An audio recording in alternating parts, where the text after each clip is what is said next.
We have every angle covered with our reporters, our analysts, including our Kayla Tausche and Shaq Brewster. Also joining us, former White House insider Symone Sanders Townsend, former Republican governor of Ohio John Kasich, and Jim Messina, who ran the Obama-Biden re-election campaign. Thank you all for being part of this conversation. Kayla, the theme of the video is "Let's finish the job."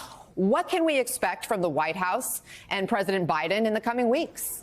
Well, we know the last few weeks President Biden has been talking about how he has invested in America, the work that he's done up until this point. And yesterday he was asked by reporters, why do you need 4 more years? What job is there left to finish? And President Biden simply said, stay tuned. So we expect the messaging to pivot slightly to what is left to do, what President Biden would hope to do in that second term. We don't expect official campaign events to start for several more months, but we do expect him to use all of the trappings of the presidency, the bully pulpit, those trips on the road, those stump speeches with very picturesque backdrops, and then the Rose Garden, like he did just yesterday, to talk about what is left to do. And whether it's in the coming weeks or in the coming months, we do expect Vice President Kamala Harris to play an extremely prominent role in exactly how she would figure into a second term for President Biden. She already has taken the focus for the administration for its fight for abortion rights, and she plays a very prominent role in the re-election video, just 3 minutes long, but she appears 11 times in that video. So that's what we're seeing coming together from the administration, and we'll see how it shapes up. Anna? And Shaq, you're there in Wisconsin, obviously a very pivotal swing state. Biden just squeaked out a win in that state in the last time around. What reaction are you hearing from voters there? Hi there, Anna. Well, first, there's very little surprise from voters on either side of the aisle. They saw this coming. They saw that it was likely that President Biden will run for re-election. Second, if you voted for President Biden in 2020, based on the conversations I've been having, you're likely to support him again this time around. And that's despite something I heard from every person I spoke to here, which is a concern or at least a mention of his age. I want you to listen to some of those conversations I had, starting with someone who said they're excited about Biden running for re-election because there are not better options. Listen here. You know, I don't have a name. Yeah. I don't. I'm not necessarily. I was always Republican, and I think the last few years have changed me just on how people can be respectful to each other. I think he's a good candidate to probably go up against Trump, who is running. And we'll see. It'd be great to see if Trump loses twice. And the key thing here, especially in Madison, Wisconsin, is the enthusiasm. This is the area of this swing state where Democrats ran up their margins just earlier this month when they flipped the Supreme Court, or back in November during the midterm elections, or with, as you mentioned, President Biden's initial win in this state. President Biden needs Democrats here to be enthusiastic, and that's what he has to work on over the next year and a half. Symone, you've worked on campaigns, you've worked in communications, including for this administration. So let's start with the message here in Biden's announcement. It really focuses on freedom and rights. And I'm quoting, "The question we are facing is whether in the years ahead we have more freedom or less freedom, more rights or fewer." Does Biden's message, is that going to resonate, do you think?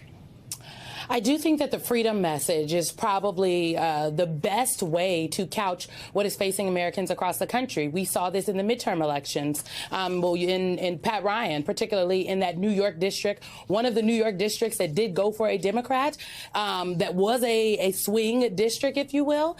He couched the issue of abortion, of women's reproductive rights in freedom. That is something you've heard from Vice President Harris. And so, yeah, I do think that this is not just a palatable message. I think it's a winning message. I would also note, in 2020, I was an advisor to the Biden campaign from the beginning. And I remember this conversation about the battle for the soul of the nation. This is not a different message, frankly, that the president from his 2020 campaign to the re-election campaign. I think it is a continuation and extension, if you will.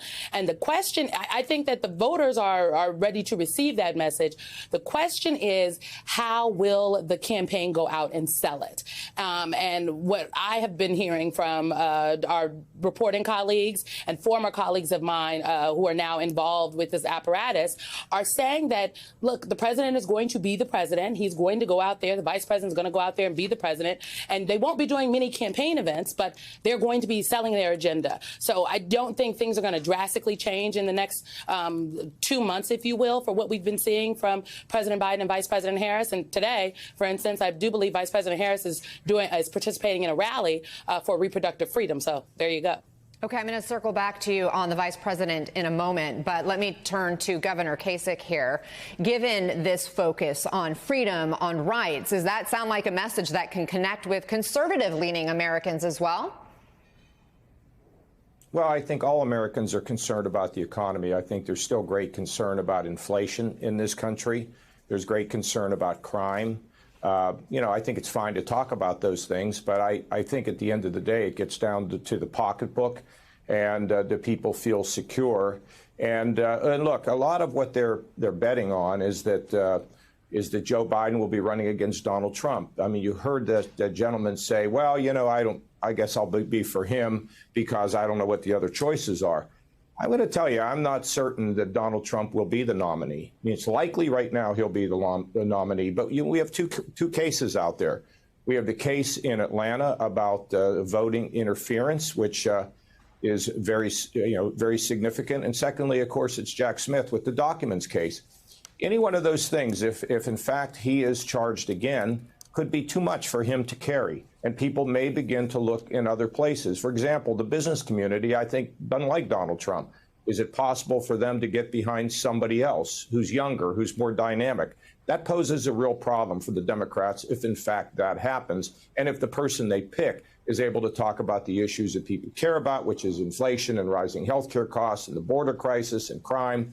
So it's we have a very long way to go. It's a first quarter in a 4-quarter NBA game. And, most things happen in like the last 3 minutes. and you're right. So much can change between now and Election Day. Right now, President Biden's approval rating is just 41% in the latest NBC News poll. That's where he starts as he enters this 2024 race. And if you compare it to how it stacks up to past presidents at this time in their administrations, you can see President Trump was actually a couple percentage points higher. He obviously lost re-election. Former President Obama was about 48%. At this time in his administration, he won re-election. Jim, again, I can't underscore this more. We have a long ways to go until Election Day, but this is a pulse of the people in this moment. How can that help inform Biden's campaign strategy? Well, we all need to remember how close this election is going to be, to the governor's earlier point. Biden beats Trump by 77,000 votes. Trump beats Hillary by about the same number. This country is split right down the middle, and this will be a very close election. And Joe Biden needs to do two things to win this campaign. First of all, sell his accomplishments and remind people what he's done. I love the freedom narrative in this video. I think it goes straight at what we should be talking about, especially in women's reproductive rights. And then second, sometime next year, they'll make the pivot and start talking about the future. All elections, where Governor Kasich and I really do agree, all elections are usually economic referendums, and Democrats have to be very strong on the economy and focus on this. And I think you'll see a White House who's doing that. Right now, they're in the middle of a 31-city tour on the manufacturing agenda that I think is really smart politics. He should do his day job and let the campaign go build a really cool campaign to get ready for 2024. It sounds like you and Governor Kasich agree that the economy is going to be a key issue and the messaging needs to focus more on that. Simone, Vice President Harris is seen a lot in the video that was released today, a 3-minute video. Of course, you've worked closely with her as vice president. What kind of role will we see her play in a re-election campaign? Look, I think you can expect to see Vice President Harris out on the, not on the campaign trail, but on the campaign trail. Look, today is a good example of what you're going to see from the president and vice president going forward. And I think we should analyze what they are doing. They are going out not in a campaign. They're not going out on DNC and campaign branded events. They are going out as the president and vice president. These are official events on their official calendars. And look, Vice President President Harris, she is the one that went down there. I was actually there to interview the Tennessee Three in Nashville, and I caught a little bit of the rally the impromptu rally she did down there, and the crowd was electric. She was talking about the issue of gun violence. She was talking about how these three elected officials have stood up and rallied people in their state, and how this is something that the president and vice president care about. And the reception that she got there was quite amazing, frankly. And it was the most comfortable I had ever seen her. So I think that going forward, that is how they're going to deploy the vice president. I think she knows where her strings are. Can I just make this one point, though? I think as we talk about the economy and the freedom narrative, people need to talk to voters. And I know Shaq is out there in Wisconsin and whatnot. I have been on the phone over the last week talking to folks in Michigan and Wisconsin, folks in my daddy's from Mississippi, so I always like to check in with Mississippi, and my Nebraska folks, where I'm from, seeing what is the temperature. And abortion is an economic issue for a number of people. This idea that we're having conversations in a vacuum across the country is not true. Economics, abortion, freedom, it is all tied together, and that is how voters are viewing it. And of course, there are a lot of different issues impacting the way people vote. You're right. Not everybody votes on just one issue. And when you look at some of the highs and lows from Biden's first term, as he now runs as an incumbent president, yes, he can highlight some of the successes like low unemployment, the infrastructure bill, Supreme Court confirmation, but he does have to confront some challenges like the high inflation, like the highly criticized Afghanistan withdrawal. Governor Kasich, what do you see as his biggest challenge running for a second term?